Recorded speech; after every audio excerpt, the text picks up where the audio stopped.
There is a massive turmoil nowadays in this modern world. The turmoil is in our minds. We are bombarded by a vast amount of information. The majority of this is propaganda. Everywhere we look, we will find something. And the majority of these things are just canons of what we should strive for, how to go about it. What are the standards that we are expected to uphold? Funny enough, nobody's expected to do absolutely anything. Those things are just there. And it's not to blame society. Let me remind you something. We all are part of that society. Indeed, we are the fabric of that society ourselves. All cultures have established different criteria for people, right? Shaped by those who deem those standards as the representation of greatness, and upheld by those who accept and believe in them without question.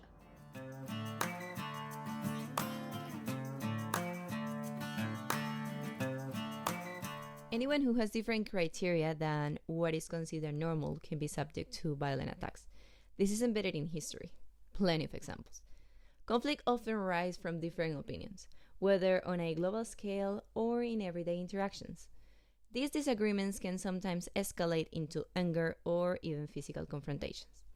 Additionally, there is a less visible type of aggression that surfaces among like-minded individuals who may feel emboldened to criticize others behind their backs through gossip and judgment. Earlier, I spoke about this captivating journey I embarked on, which became a pivotal experience in my life. Long story short, the disidentification with the mind. In other words, the profound process of disidentifying with the various mental constructs that have shaped our thoughts and perceptions throughout our lives. For those familiar with the concept of the ego or have heard about it, your mind is your ego. Your mind is not your brain. Your brain is the organ, your mind is your belief system. Your mind retains information gathered since birth. Although this worldwide information is highly subjective to the environment in which we born and grow up.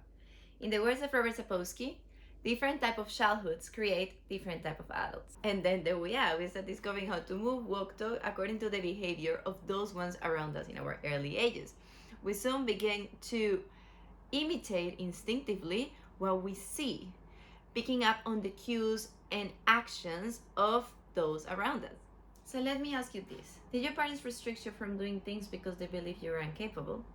Or did they only acknowledge you when you achieved something they deem worthy?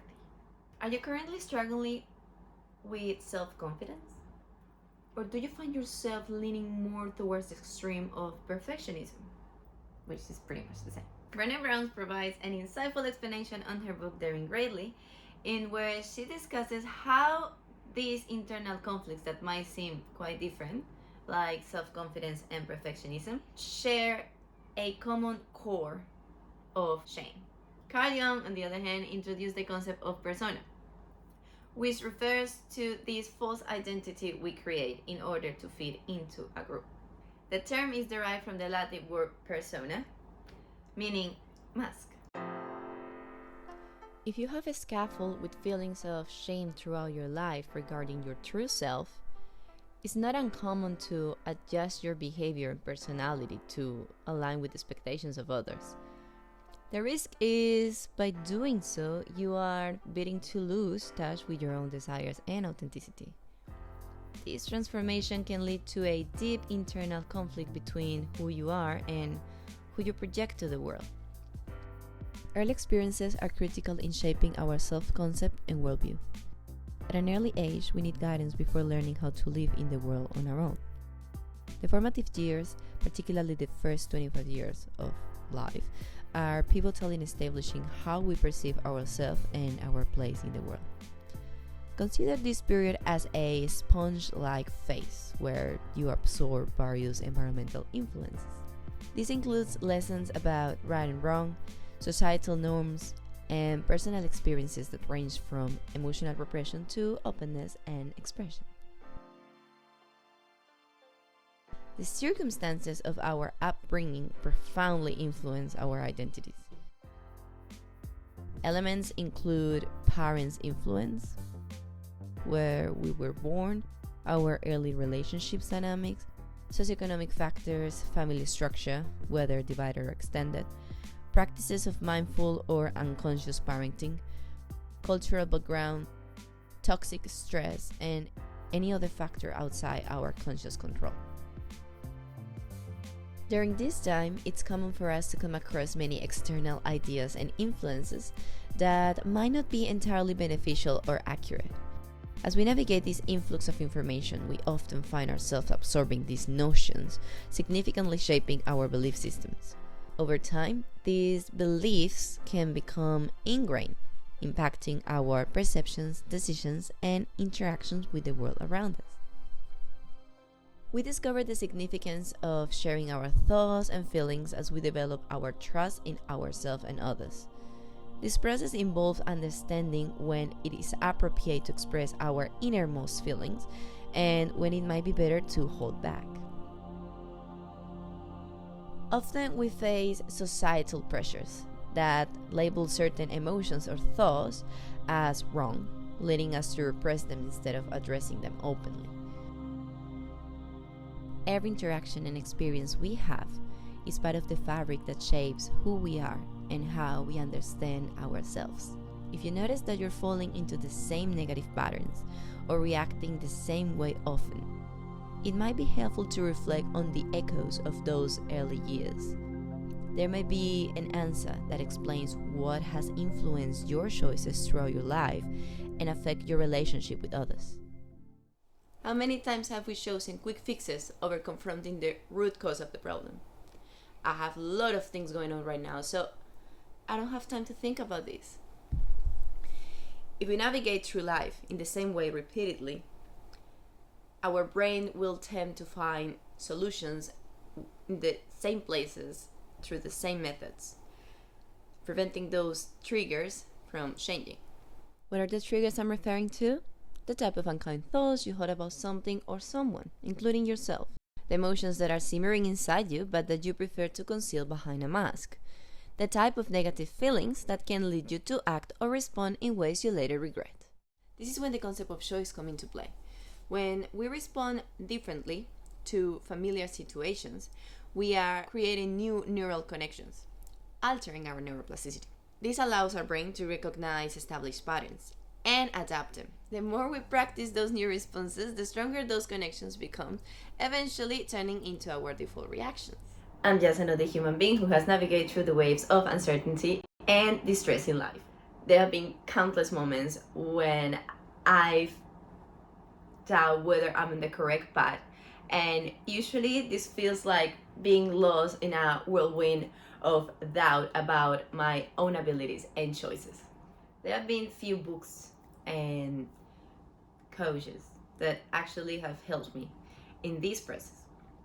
One of them has been this one, The Courage to Be Disliked. It's amazing how this book uncovers the realities of our world, highlighting how vertical relationships shape us, which means someone will always be a reference point for measuring your worthiness. This can make life feel like a constant tug of war between what we truly want and what we believe others expect from us. And all of this starts with our innate desire to fit in, to belong. So for instance, it begins with our families. This desire continues with peer groups, partners, couples, colleagues, and any other social group we have chosen to identify with, leaving us confused and unsure about the direction to take in our journey.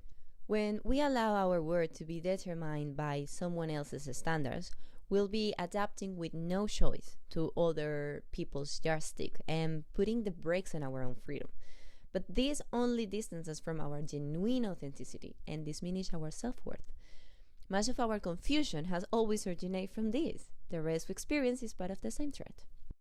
Consequently, for everyone who feels overwhelmed by what others think of you, let me reassure you, no one pays more attention to us than we are to ourselves.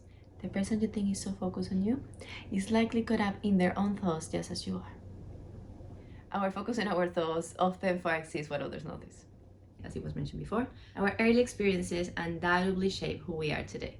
However, it is different when we take those past experiences as a point of reference for self-exploration than when we reproduce those memories repeatedly because we haven't been able to move forward from them. This identifying with our minds is a journey of letting go our self-concept, mental constructs, and past experiences. This powerful choice begins with the decision to reflect and extend on our daily basis, which might trigger those unhealed parts of ourselves. By viewing these moments as chances for growth, we can elevate ourselves above our challenges instead of slipping into the victim mentality or looking for someone to blame. There is this Shaolin master called Shihenji, and one day he stated, the suffer comes and you run away, but the suffer comes and the pain comes and you face it. So, my fellow humans, I invite you to reflect on the thoughts and ideas that emerged while you were watching this video.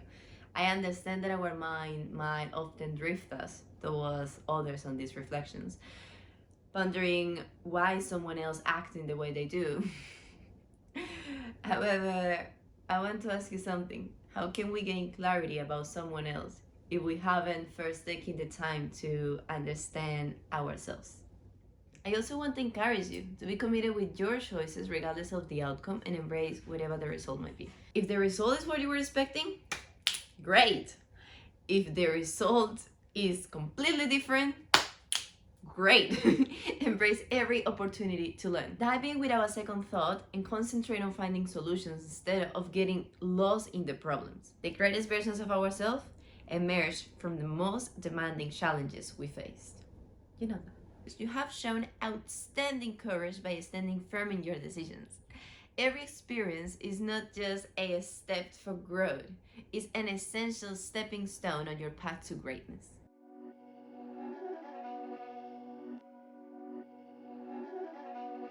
Last but not least, if you're still with me at this point in the video, I want to make one thing clear. Don't simply believe what I said. Actually, doubt about every piece of information I share and take the initiative to do your own research. I am just a point of reference, but you are the one who holds the real answers.